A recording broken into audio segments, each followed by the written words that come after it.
Hello, everyone, and welcome to another daily objective. And today's daily objective is to understand the nature of heroism and why it is important to look up to heroes, to admire heroes, and why they are necessary for a flourishing life. And today we're going to discuss this with someone who knows a lot about heroism because he wrote an excellent book about it. So we have with us Bernstein. Andy is a PhD in philosophy. He's lecturing all over the world on issues around objectivism, philosophy, and more recently, heroism. And also he's the author of some books that I have definitely enjoyed, and you will also probably enjoy if you like the content in this show. Probably, I would say the most famous one is The Capitalist Manifesto and the historic, economic, and philosophic case for laissez-faire.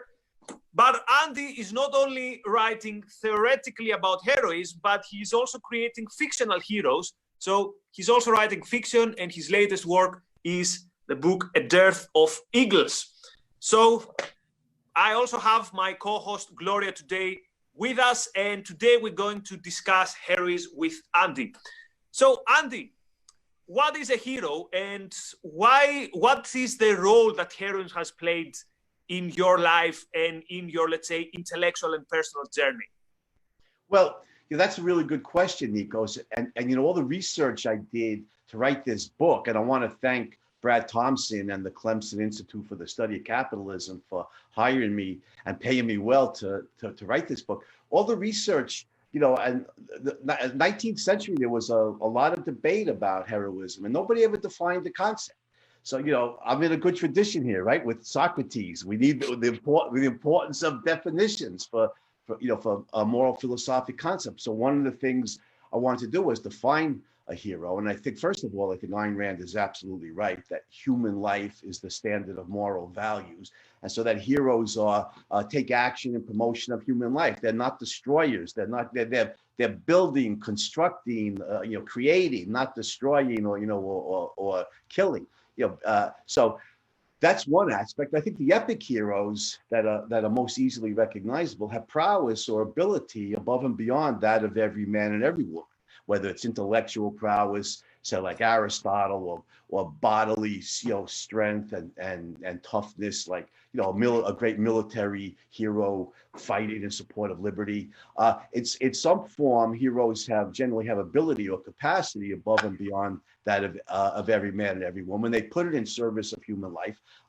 They're dauntless. They're not intimidated by severe obstacles that they face, and in some form they triumph. It may only be in a moral sense, like Cyrano in the great fictional play, but in some sense they triumph, and at the very least can inspire us. But me personally, how would I put this simply? I came out of a crazy family in a crazy world, and I was always a hero worshiper from the time I was a little kid, whether fictional or real life heroes. And I kind of weaned myself on the sight of heroes and what human beings, whether either gender, any race, tribe, nationality, time period, that human beings, they did great things. They overcome, life-supporting things. They overcame terrible obstacles to reach those achievements. And I've inspired myself by the sight of heroes since I was a little kid.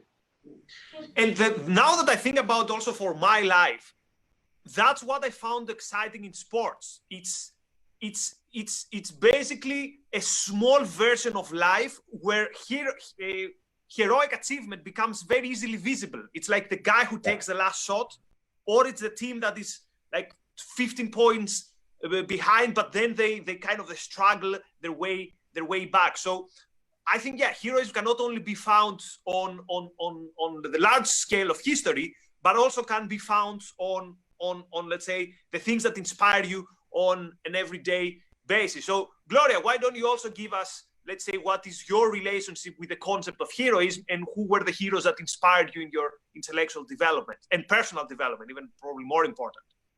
Thank you. Thank you very much. I think it's very important that we're talking about the importance of heroes and of legends. We have discussed in previous daily objectives that the best way in which people learn lessons is through storytelling. And all over different cultures, we're going to find different stories to send some messages about courage, about empathy, about overcoming difficulties. And one of the things that has always inspired me in heroes, either if they're like mythological figures or from fantasy, I was always a super fan of X-Men, of Star Wars. I like the heroes who are outcasts, like they come from backgrounds where no one would, you know, give anything to think that they would become heroic, and somehow they overcome their difficulties. I like heroes that have like this unique personality and characteristic, you know, compared to what's going on in their atmosphere. And I think that trying to understand that heroic figures can happen anywhere and everywhere, you also start finding in the daily life the heroic aspects of people who overcome difficulties in different governments, for example, and the harshness of living in dictatorships. I also love B for Vendetta, for example. And of course, I am a huge fan of Ayn Rand's Heroes, because I think that she portrays human beings with no superpowers whatsoever that can become the better versions of themselves. And I wanted to ask Andrew if he's familiar with the hero's path, with the path of the hero, that basically has this same circle of storytelling throughout all the major heroic tales. It doesn't matter if it is King Arthur, or if it's Game of Thrones, or if it's the comics of Batman and Superman. The hero path always takes like the same journey, right?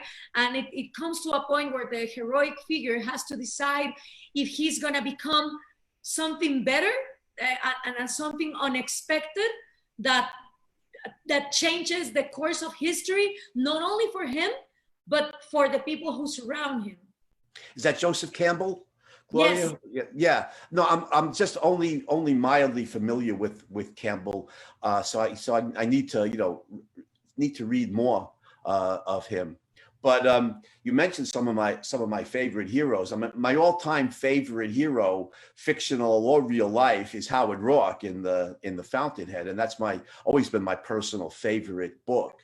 And in real life, Ayn Rand herself is a monumental hero. The things she overcame, you know, to create those books, to develop the philosophy of objectivism, which is hard enough, even if she was living in an intellectual culture that was friendly or amenable to her ideas. But living in a culture that was so hostile to her, the achievement she reached is absolutely remarkable. And I think she is one of the greatest heroes of history.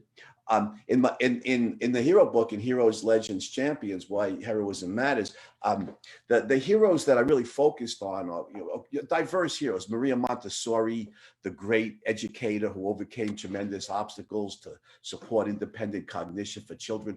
George Washington Carver, the Black American who overcame tremendous obstacles to get an education and helped revolutionize the field of agricultural science. The great explorer Ernest Shackleton, who's the survival story of Shackleton and his guys is just it boggles the mind. It's almost unbelievable what they overcame. And I love Shackleton's point that you know, obstacles are just things to be overcome after all.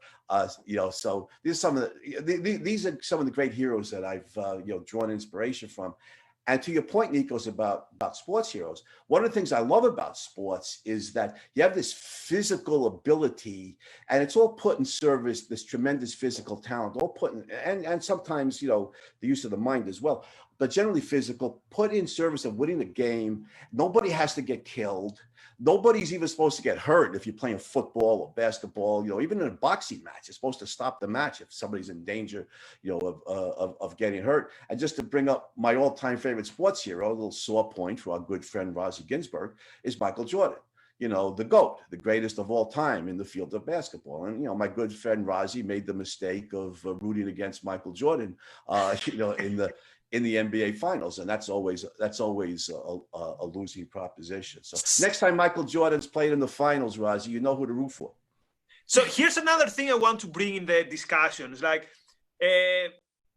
Gloria mentioned also like fictional heroes, and we grew up in the 80s, and I consider it a blessing that we grew up with heroes that today we consider these like stupid TV series like Knight Rider or even stupid things like Rambo. But I think there's something important in this, that today you don't find them in adventure films. The hero is almost a black and white case of good or bad. So the hero is a good guy, the bad guy is a bad guy, and you see the hero being in this journey of doing like virtuous and moral actions.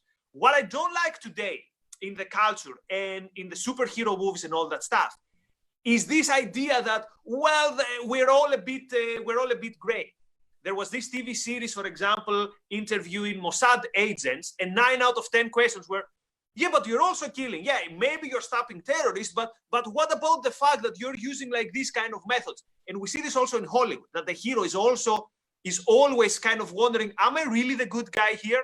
So I think this culture in theory celebrates heroism, but actually it's very uncomfortable with the concept of heroism because it goes against this moral relativism and it goes against this kind of low expectations.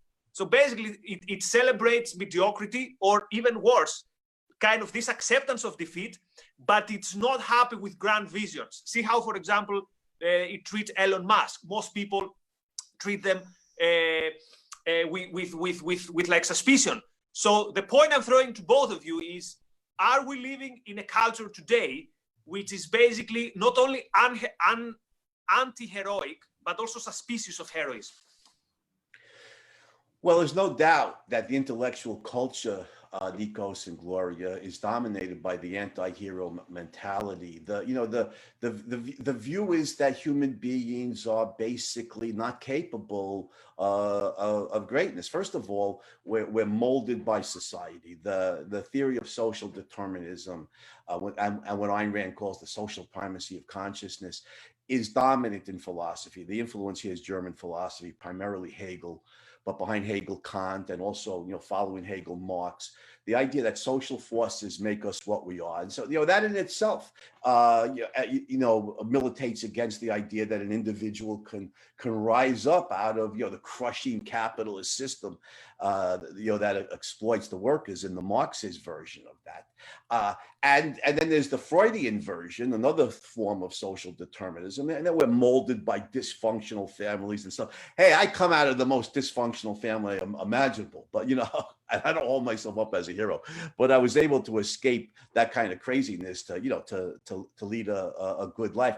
But those are the forces that shape the anti-hero mentality. They're dominant in the culture. They're very, very low expectations of individuals. And so, on that view, it's either, do you have a successful business? You didn't build that. Right? That's, it's Obama and Elizabeth Warren and people like that. Society basically is responsible for that. And if you do, and if you do reach great things, we have to show that you know better than the rest of us. The crab bucket syndrome? The metaphor here is, evidently, if you got a bunch of crabs in a bucket, if one tries to climb out, the other crabs grab them and pull them back down into the bucket, because God forbid somebody's going to rise above, the herd. And so again, if somebody does great things, the crabs in the bucket, namely us, we got to show he's really not that great. Edison did all these things, but he neglected his children, and so on. As people very often are morally mixed. But I think the rational attitude here amongst rational hero worship is we acknowledge the flaws. Edison neglected his children. That's not good. Jefferson was a slave owner. That's not good, things like that. But that's not what we celebrate about them. There's a lot of people neglected their children or owned slaves, but they didn't invent the electric light bulb. They didn't write the Declaration of Independence. They didn't do these great things that benefited their own lives and promoted human life more broadly. So, so we acknowledge the flaws as real when they're real, but we focus on the great achievements because that's what promotes human life, and we focus on it as an act of abstraction that rational beings can do. So that's the proper attitude, but that's not the dominant attitude in the intellectual culture. Gloria. Adding to what Andrew said, I do believe that we should not confuse perfection with heroism. Right, good Because point. you can be a hero without being perfect. In fact, as human beings, we are all flawed. Even if we are virtuous in every action, we're gonna be flawed biologically or physically, or something is gonna happen to us that it's gonna be unexpected, and we are gonna have to act upon it. So we are gonna be flawed. And I think that some people mistake heroism for perfection, and that's why they reject heroism. And I don't think heroism is about perfection. I think that heroism is about, in spite of difficulties, in spite of a harsh past, or a complicated family, or a country where the bucket of crabs is seen as part of the culture, as Guatemala. Like in Guatemala, everybody says, oh yeah, la olla de cangrejos. And whoever is the crab who tries to go outside of the bucket, he is gonna suffer. And he's gonna be, he's gonna be beaten by the other crabs. This is something that even the only Nobel Prize of literature that we have, Miguel Ángel Asturias, used to say that in Guatemala you could only live drunk, because that was the only way of shutting down to how cruel society was towards anybody who tried to, overcome difficulties and become heroic. And I do believe that because people mistake heroism with perfection, they reject heroism, they despise it, they look at it as something that is unachievable. And also because if there are heroes, it's also a reflection that there are non-heroes, and that there are people who were not capable to become heroes. And I think that the beauty of Ayn Rand's philosophy is that she shows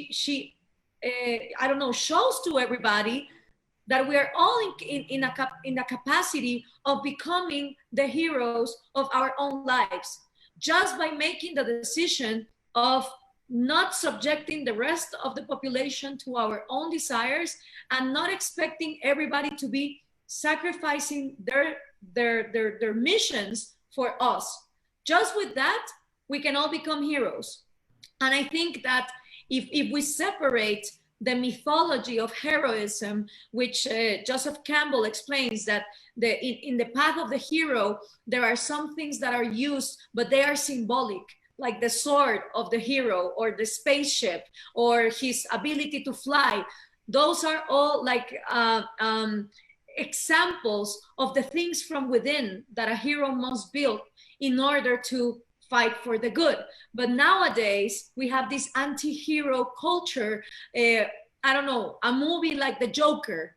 The Joker became such a cult movie because it's about a guy, basically is the psyche of these high school kids that have been bullied constantly and harassed, and there is no one in their society who listens to them until they grab a gun and they kill everybody in the high school. And we have seen this repeatedly in the United States. And instead of focusing on saying, what is going on here? What is the psychological issue here?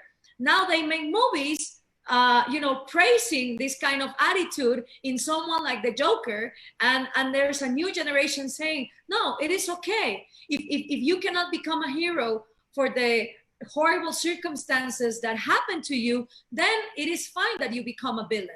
And I think that's not only sad, but it's really dangerous, because as Jonathan Haidt explains, is the coddling of this American mentality, where this snowflake culture is so sensitive to the real suffering in the world, that instead of becoming a hero, they celebrate becoming a victim out of it. And yeah, let me respond to that for 1 second, Nikos. Yeah. Good point, Gloria. Heroes achieve excellence. They don't have to be perfect. Excellence and perfection are not the same thing. And so that's a good point. And secondly, it's worse than anti-hero mentality today. Ayn Rand's essay, The Age of Envy, is just brilliant, brutally brilliant here. That there are people who hate the greatness. They want to tear them down. They want to not only drag them back down to the bucket, but they'll destroy them. They want to lash out and wound the people who are better than them. Peter Shaffer's great play Amadeus, in the movie version, you saw about the 80s, right? That was, I think, won Best Picture in 1984, maybe. Fictional, of course. I don't know what the real life relationship was, but Salieri in the play and in the movie hated Mozart for his greatness and wanted to destroy him for his greatness. Well, Ayn Rand's essay on The Age of Envy is, unfortunately, it's all too true. There was a number of mentalities who want to destroy greatness. In fact, I think Marxism is a philosophy of, for, and by the envy-ridden people who want to destroy literally murder the most successful people, most productive people in society. So as we're running out of time, I want to one last point, and it builds up on what Gloria said, that the way I understand the relationship between objectivism and heroism, objectivism basically says what makes someone a hero at the very, very end of the day is being very consistent on what makes you a human, which is the use of your mind and applying rationality to everything. So, for example, integrity or pride, all these things, which is in every situation with your life, you take the choice which is according to what reality requires, and not necessarily the easy choice. So in a way, the idea that we can all be heroes is not like a bromide, but it's in the essence of what makes heroes. But the last point I want you to comment is this. Let me say something about that real quick. Yeah. I think there's heroes to different degrees. For instance, to me, Ayn Rand is the GOAT, the greatest of all time as a novelist. Now, I'm a novelist. I'll never write like Ayn Rand. She's a genius. I'm not. But I could still write very good novels. I could still, be the best novelist I could be and overcome all kinds of obstacles and difficulties to get there. And that's heroic. I mean, not an epic hero like Ayn Rand, but still, it's heroic. So I think that when you recognize there's heroism to different degrees, it explains how every man and every woman could be a hero. So last 2 minutes, let's clarify here a common misunderstanding, which is, and I think that's a big contribution of your book. Again, the book is Heroes, Legends, Champions, Why Heroism Matters. And it is the usual conflation of heroism with self-sacrifice. So even like people that I admire as heroic, like for example, Navy SEAL Jocko Willink, he always talks about his fallen brothers as heroes because they did the ultimate sacrifice. But you provide a different picture. You say that even people who fall in the field of battle, and which is a heroic endeavor if they fight for pro-life values, this is still not a sacrifice. Could you explain this a bit more?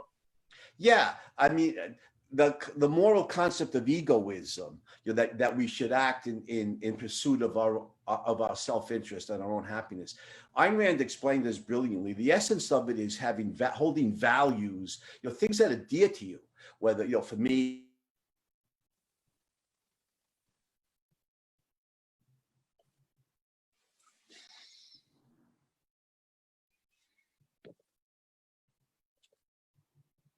Did we lose Andy, or is it me? No, it's me as well. I can hear him. Okay. Well, Gloria, then give us the last word, and because we're anyway out of time. So what's the takeaway? On what Andrew was saying, I think it's also important to divide suffering from sacrifice. It's not the same. So I think a hero inevitably will suffer. As Gandhi, I think it was Gandhi, his quote that said, first they're gonna mock you, then they're gonna fight against you, and finally they'll give you reason. I think that's the path of the hero all the time, where there is gonna be suffering involved, but not self-sacrifice. And we have to start dividing that, especially in a region where some of the heroes that we see, like Jesus Christ, what is admired about him is his self-sacrifice for the sin of others. And I think that we should look at heroes not as people who self-sacrifice.